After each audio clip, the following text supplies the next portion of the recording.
I want to welcome you all to the White House and to tell you that I'm very appreciative to have a chance to say a word to you. This is a matter in which I've been greatly interested, and with the support of General Taylor, our military representative at the White House, the Department of Defense, the Department of State, the aid agency, CIA, and the other groups in government, we've been attempting to put a good deal more emphasis in recent months on this problem of counterinsurgency. It has so many ramifications, as you know from your analysis of it, and it requires a mastery of so many different areas of national, international life that it has required, I know, study by all of you at the Foreign Service Institute, and will require continued analysis by all of you, I hope, after you graduate, so that we can improve our courses. Foreign Service Institute has done an excellent job in laying this out. We are anxious that all of the military colleges emphasize this phase of our struggle. We're anxious that beginning really at the 3 military academies, that they attempt to inculcate an interest in this phase of military life. We're anxious that all those who are promoted in the career services of the Foreign Service itself, of the CIA, the aid agency, and the military departments, that all of them, particularly the senior officers, have had at least some contact with this subject at various schools, so that we become really far more expert than we've ever been in the past.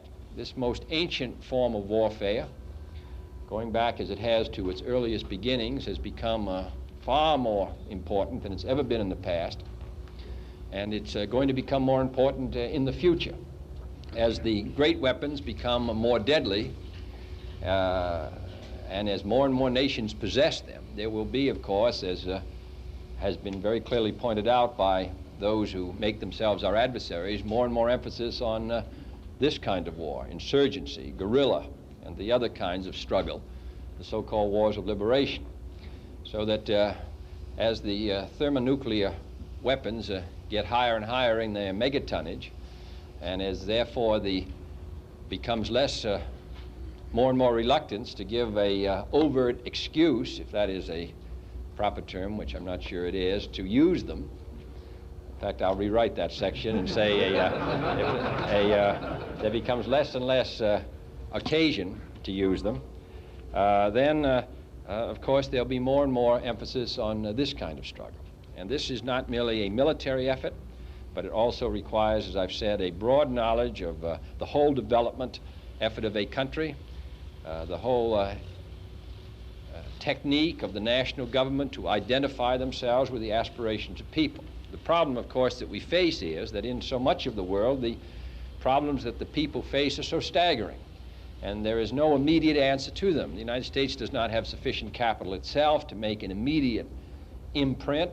We can join with countries and encourage them and offer them hope and indicate that they are moving, but even in a country with the resources of Mexico, with a population increasing nearly 3.5%, with 1 out of every 20 children getting beyond the 6th grade, and a country with the highest standard of living in Latin America, we can see how serious are the problems so much of the world faces.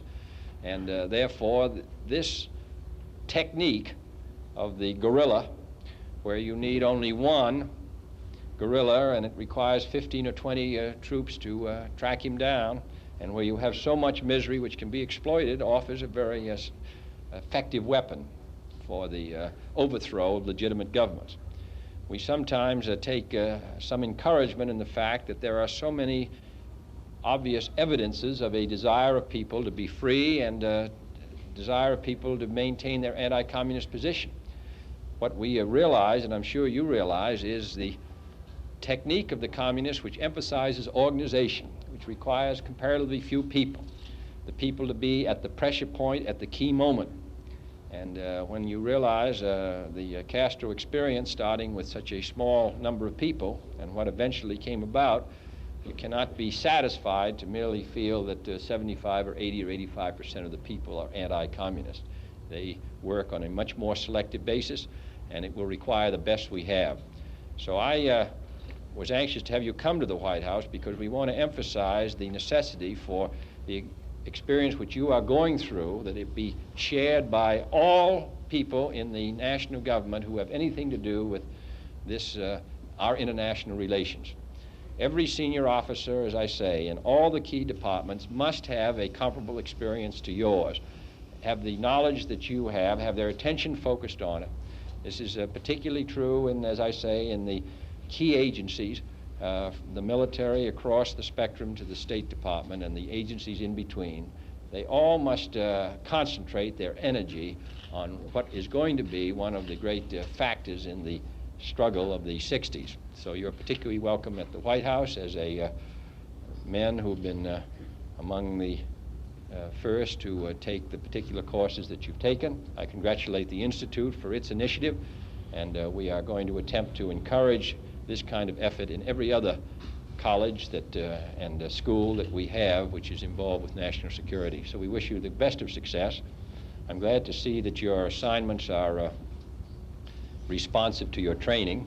A couple of weeks ago we had a group in from, I think, the Institute and who had valuable training, and one of them was going to be in charge of reserve officers at Alameda Air Force Base. It's not exactly what we want, but I'm glad to see that in this case that you're all going someplace where you can use it. And we wish you the very best of success because I think you can render a real service to the country. Thank you. Thank you.